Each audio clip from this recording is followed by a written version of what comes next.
tayo. Lugar. Pagkain. Noun. Pwede. Verb. Verb. O may kinalaman na naman sa akin. Wala. Pwede.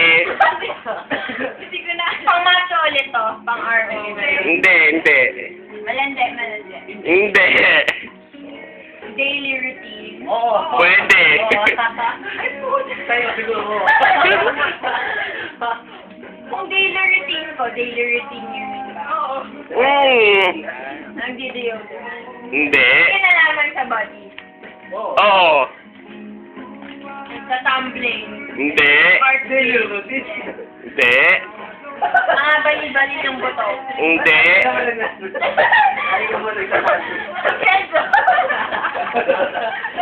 Araw-araw kasi Araw-araw nagtatumbling yun. May kinalaman ba sa akin?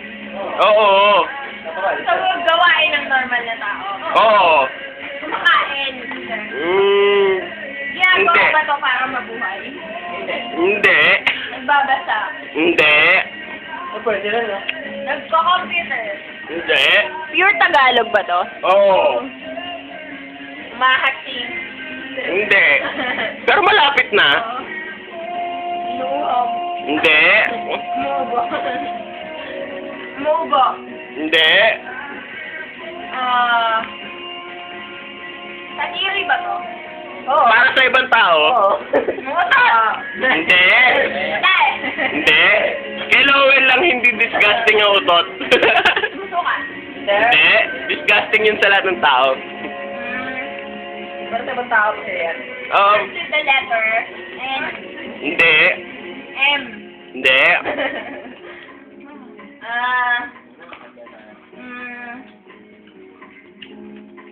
Ginagawa niya. Ay! Time's up na